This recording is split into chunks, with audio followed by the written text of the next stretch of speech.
Sometimes you walk through life alone, wondering if anyone understands what you are going through, hoping someone will listen and offer a word to make your day. The Church of God of Prophecy offers unconditional love and support, regardless of what you are going through. Visit cogop.ca for a location near you. The Church of God of Prophecy, developing authentic disciples of Christ.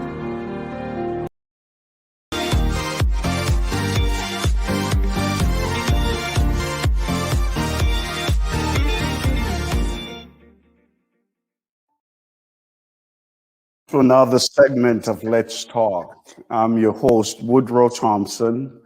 My guest today is the lead pastor of Destiny Gospel Center, and he's also a district overseer for the Markham and Scarborough District of Churches. He's the chairperson for the Canadian Black Clergies and Allies. He's also a member of the Global Jamaica Diaspora Council. My guest is Bishop Ransford Jones. Welcome to Let's Talk, Bishop. Thank you, Bishop. I am delighted and happy to be here with you. Yes. How are you doing? I am doing fine. How are you coping during the COVID-19 situation here? Well, we're doing well. As you notice, we have entered another provincial stay-at-home order. How are you and your family navigating your way through this? Well, thank God, we're navigating through it all right. We're so grateful that my family is well. That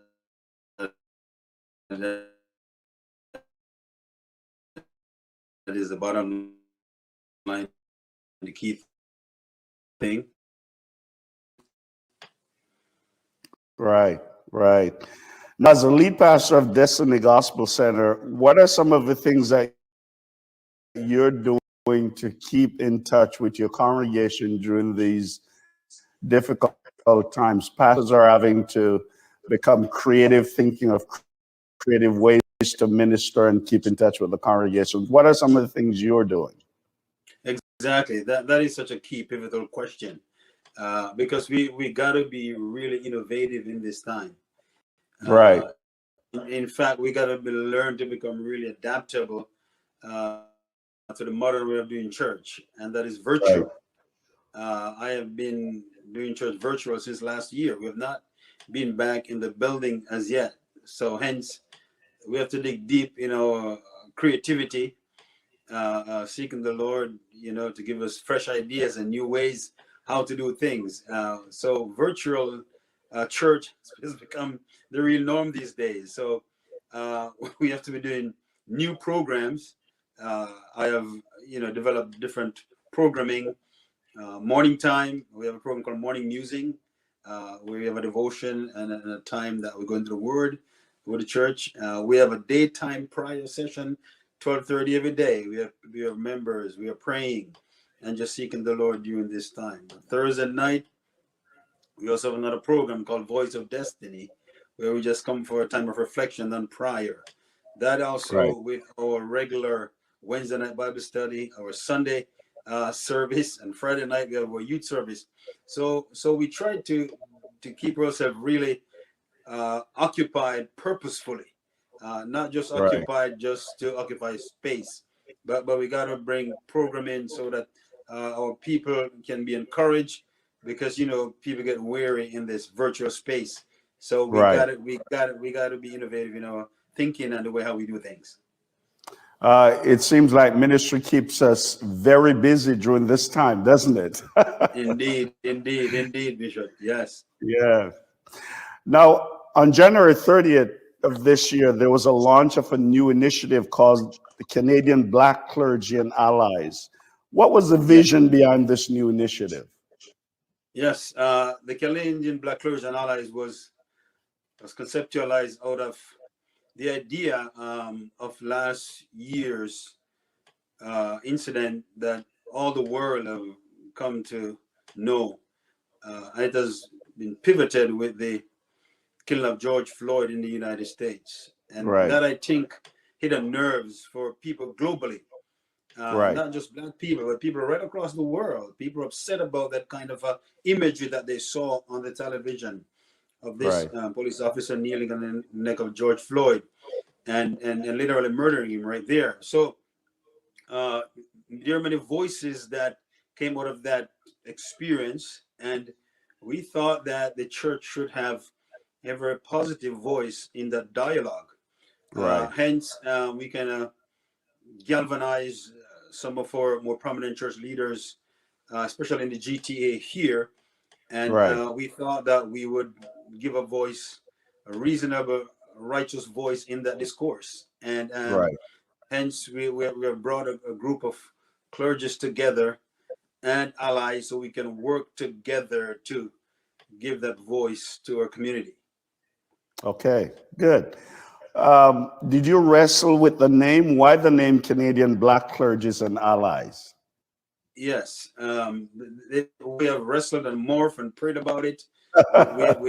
We have had some great discussions about the, the naming of it, examining the pros and the cons of it. But uh, we believe that because the house that was on fire Right, was the house of the black folks. Amen. Our right, house was on fire. right, So we want them to understand that because our house is on fire, we are looking for our people to come together. If others are not helping us uh, out that fire, we got to find a way to come together to out that fire, so to speak. right, And saying that we got to come together as one community, one voice, along with some allies. It's not just us by ourselves. We're looking for like-minded people who want to see the scourge of racism in society, but especially anti-black racism. We want to see that kind of scourge, go away from society. We have a lot of work right. to do, but we believe that it is possible. So, Bishop, you would say then that this is not just limited to Black clergies. No, absolutely not. We want our allies, our friends, or associates who are out there.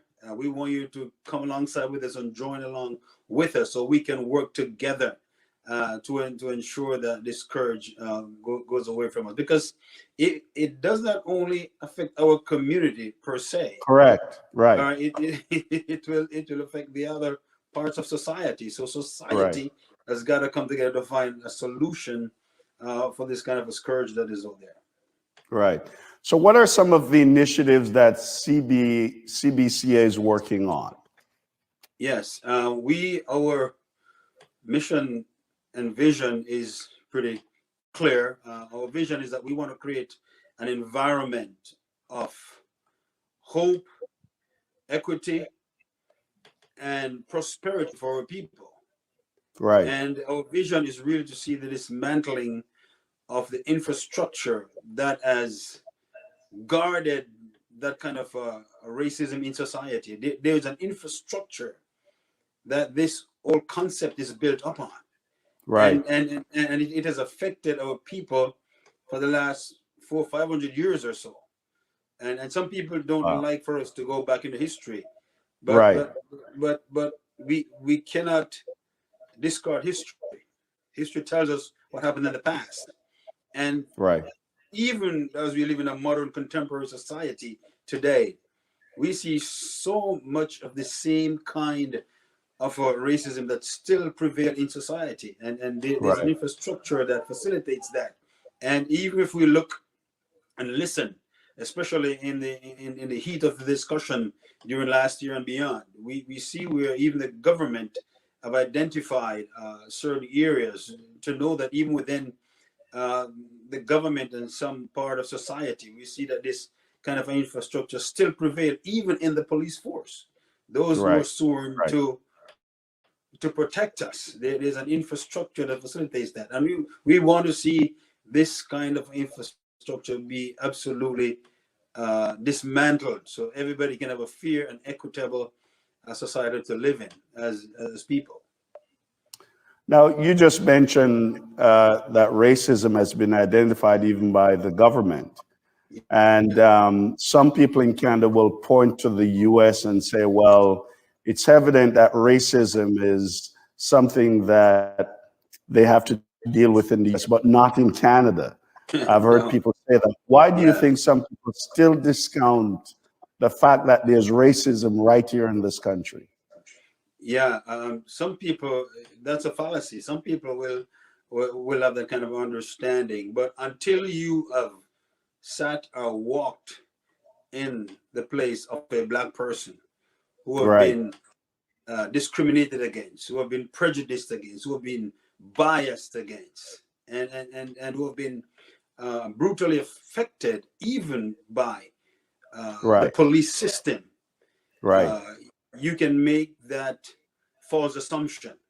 But until you have walked in our shoes, you might have that perception, but it is a wrong perception, because many of these things have been identified even at every levels of government, from the Prime Minister come right down, who realize that even RCMP, the highest police force in the country, that there is a great element of systemic racism that still prevail in those systems. And these are some of the things that we want to ensure that they are dismantled, to give everybody a level playing field, and so that our people can have justice and they can prosper and live in a society that is just and equitable.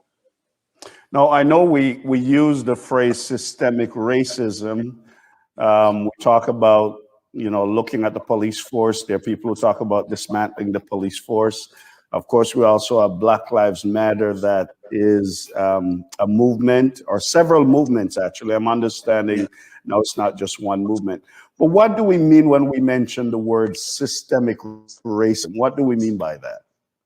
Yes, as I said, that it is that infrastructure that supports, perpetrate, and facilitate these kind of prejudices, biases, discriminations against different groupings of people, not only Black people, indigenous people, and we and the new thing that just came about, Asian discrimination because of the COVID-19. So it's not just one group, but we know that historically no group has been enslaved like the Black race, and because of that, there is a system that promotes that and perpetrates that. Slavery might have been abolished, but there's still the residue of of these systemic biases that still prevail in society, whether you are in the government, in the private sector, even in some churches. Even in some churches. Some churches that is still sad. have these kind of systemic structure that they work with, and it is sad, it is ungodly, and these things must be dismantled in society. Well, Bishop Jones, we're going to continue the conversation. We're just going to take a quick break. Please stay with us. We'll be right back after this break. Thank you. Sometimes you walk through life alone, wondering if anyone understands what you are going through, hoping someone will listen and offer a word to make your day. The Church of God of Prophecy offers unconditional love and support, regardless of what you are going through. Visit cogop.ca for a location near you. The Church of God of Prophecy, developing authentic disciples of Christ. On the Let's Talk television program, we share solutions to real-life problems with real people, showing how faith guides everyone through the storms of life. We talk about tough issues that affect all generations. Our conversations help you learn, grow, and lead. Help us continue with this great work by partnering with us today. Call 905-625-1278, extension 233, or visit letstalkca.org. We look forward to your partnership with us to change lives. Let's Talk, revealing the heart of Christ through engaging media conversations.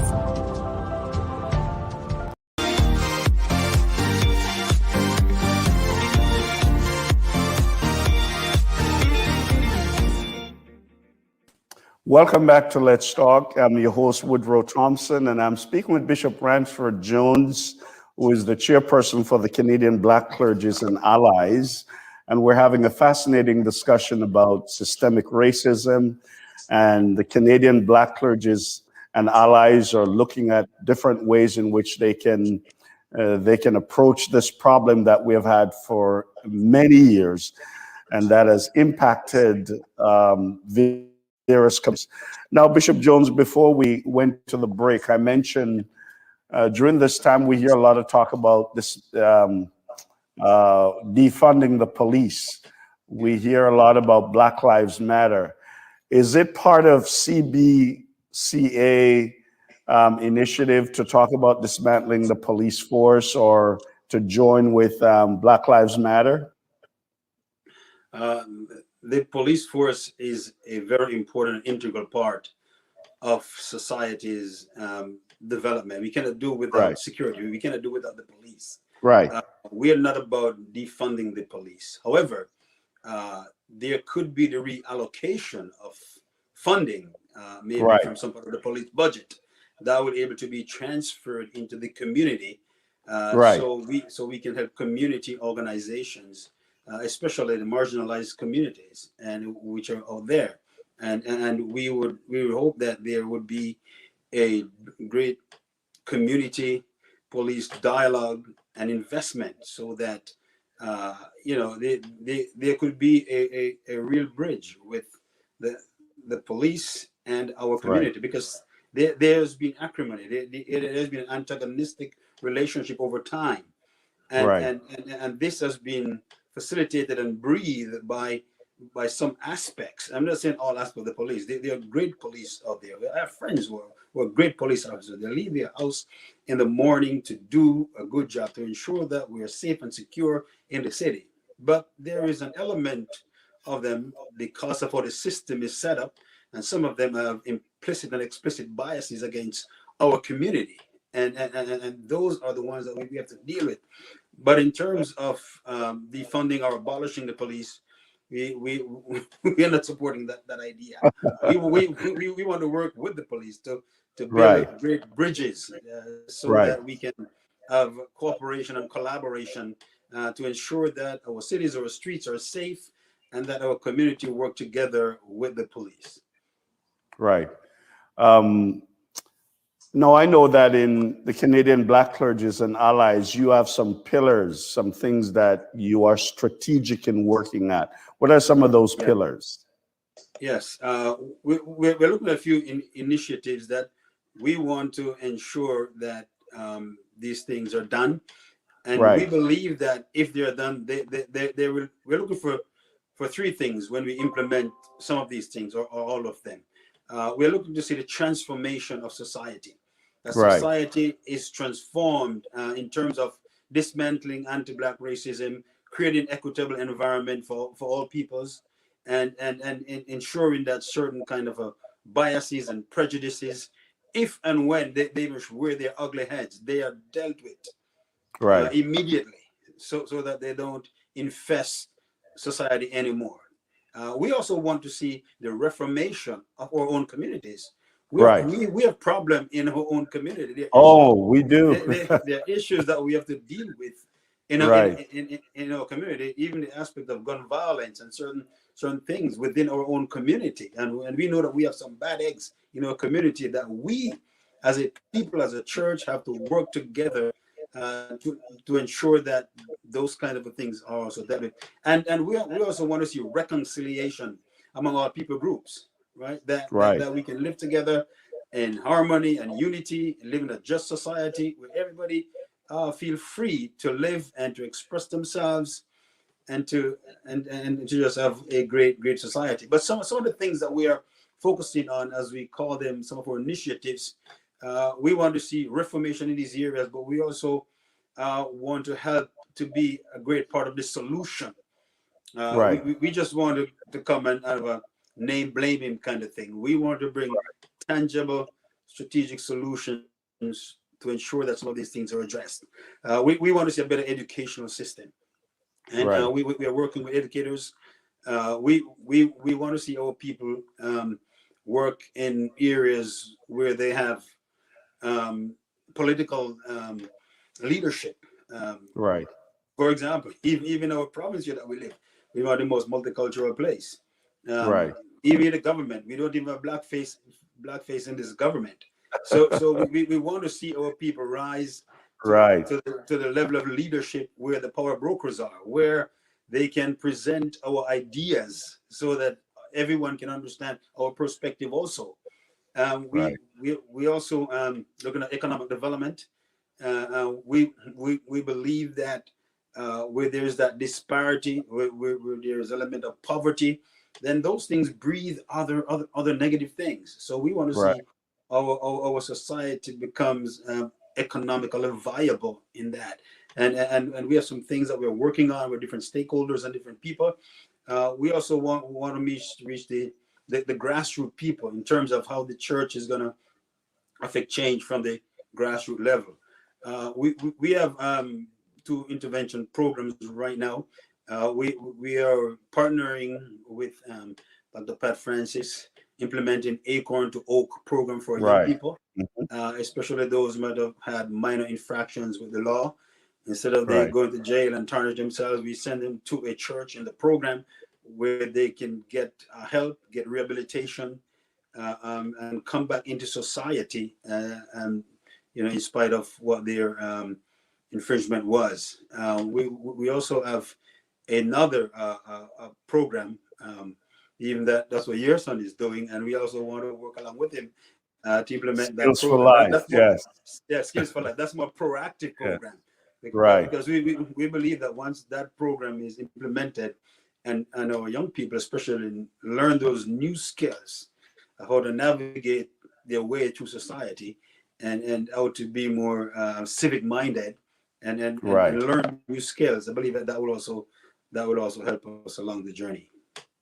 Well, Bishop Jones, you and I are pastors, and I can just hear some folks watching and listening to us, and they would say, you guys are called to preach the gospel. Why are you deviating? And they would seem to want to tell us we don't have a biblical mandate to take Yes. on systemic anti-Black racism. What would be your response to them? Yes, some people don't believe that the church should involve in these kind of social issues, uh, but you can find a more radical preacher than Jesus, and he said that I have come to heal the brokenhearted, to give back sight to Right. the blind, set at Right. liberty them that are bruised. Our Right. society has been so bruised over the last little while that Right. we who are preachers of the gospel must help to bring healing to people, not only Yes. spiritual healing, but Amen. Jesus said that I came that you might have life and have it more Yes. abundantly. So Jesus was concerned about the life that we live here and now, but he Right. also gives us eternal life in the future. Right. But he was very much concerned about the life that we live now, and wherever there is injustice for any people group at all, I believe that the church must have a voice to correct those injustices.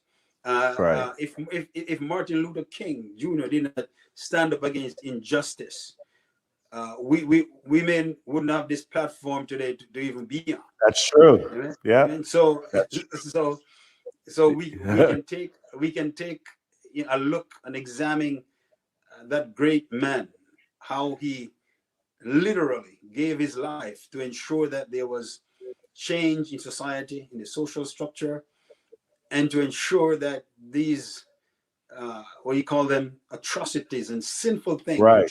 inhumane, they Yeah. are against the vein of Christianity. And he stood up for that. And we in this modern contemporary society, I believe that this burden of responsibility has been trusted upon us. And we cannot just be insulated in the four corners of our churches and say that let somebody else deal with that problem. No, I believe that the church must be a voice crying out in the wilderness, crying out in the streets, crying out in society, giving a reasonable and righteous perspective and how we can help to bring solution to these issues which are out there. Yeah.